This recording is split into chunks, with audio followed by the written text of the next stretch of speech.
Señor, ¿quién habitará en tu tabernáculo?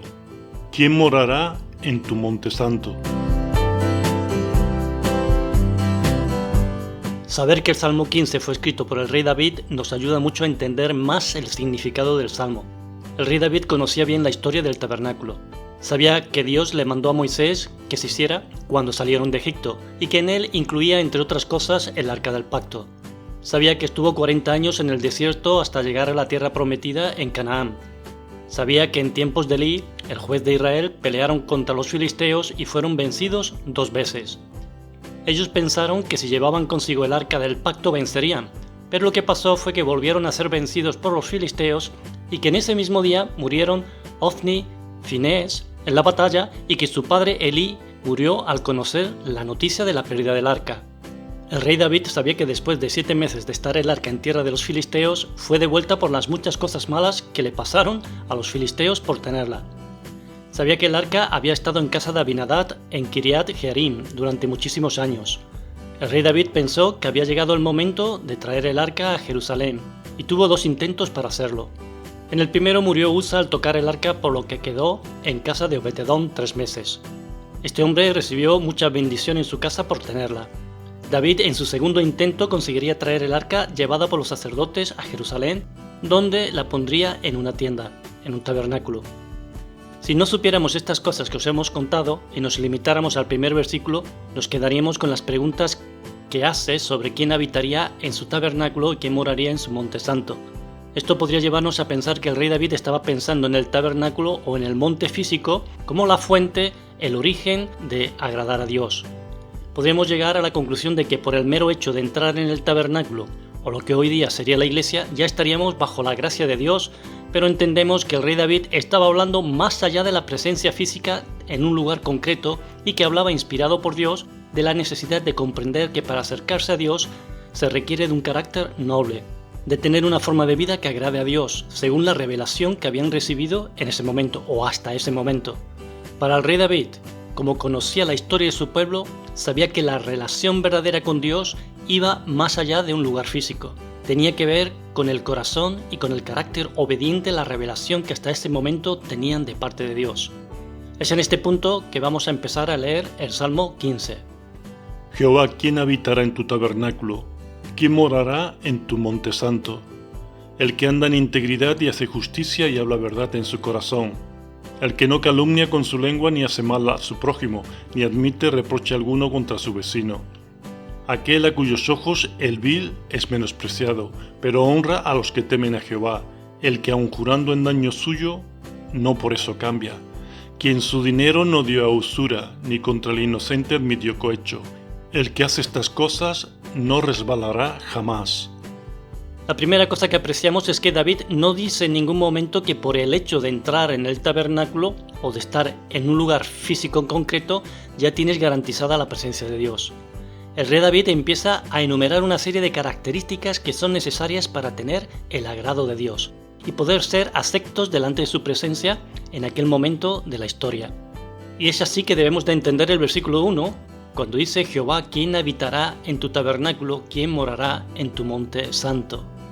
En el versículo 2 nos habla de la importancia de ser una persona íntegra, que está activa en hacer justicia y que es íntegra con la verdad.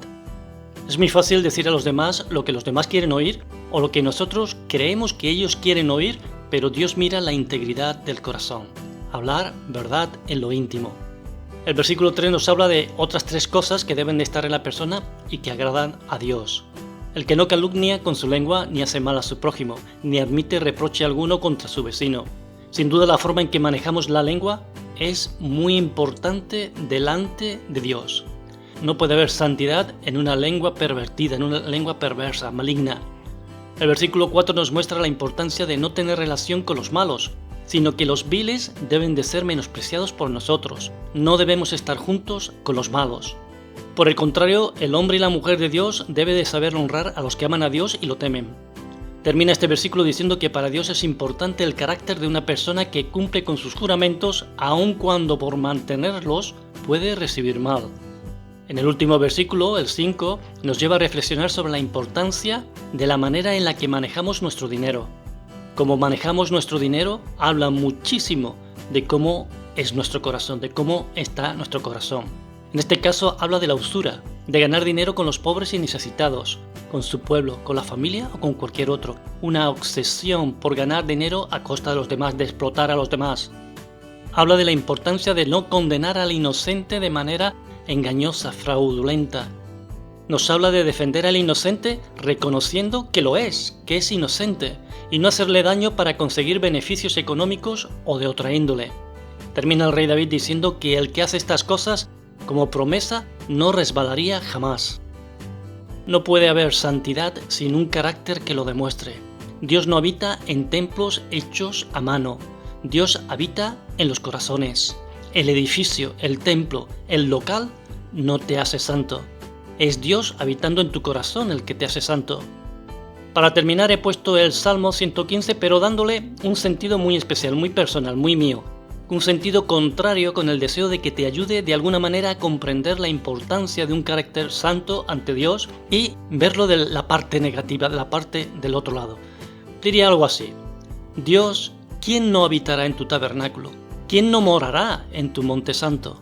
El que no anda en integridad y no hace justicia ni habla verdad en su corazón. El que calumnia con su lengua. El que usa su lengua para mal, para hacer mal a su prójimo. El que se enfoca en dañar al vecino, admite reproche contra ellos. Aquel a cuyos ojos el malo es alabado, admirado. Aquel que anhela, desea estar con aquellos que son malos, con aquellos que hacen el mal, que aquellos que van en contra de la ley, de lo bueno. Y les gusta decir: he estado con esta persona que es tan mala. El que no honra a los que temen a Dios. El que jura falsamente para evitar cualquier cosa que le pudiera perjudicar. El que se aprovecha de los inocentes para su propio beneficio, haciéndole daño. El que hace estas cosas siempre estará tropezando y irá de mal en mal. Nunca estará delante de la presencia de Dios, aunque esté cada día dentro de un templo o dentro de una iglesia. Tenemos que decir que sin duda ninguno somos perfectos, pero hemos conocido la salvación en Jesucristo, una revelación nueva, una revelación que no tenía el rey David, pero que nosotros tenemos. Una revelación en un Jesucristo que dio su vida por nosotros para librarnos del poder del pecado y de la muerte, el cual resucitó para que pudiéramos tener una vida nueva, una vida santa, para que pudiéramos tener dominio propio, para que pudiéramos vencer al mal, para que pudiéramos entrar con libertad en la presencia de Dios, en el tabernáculo verdadero, donde está Dios. Jesucristo es nuestro verdadero modelo del carácter, de aquel carácter que es agradable a Dios. Él nos muestra el camino, Él nos muestra la manera de cómo ser un hombre que agrada a Dios. Él nos ha dado Jesucristo a su Santo Espíritu para que podamos vivir con un carácter santo. Promesas de Dios existe para hablarte de Él, para hablarte de Jesucristo, para hablarte de que Él es el camino, la verdad y la vida, para que puedas conocerle y conocerle de una manera íntima, de una manera personal. Que Dios os bendiga grandemente. Os esperamos en un próximo programa.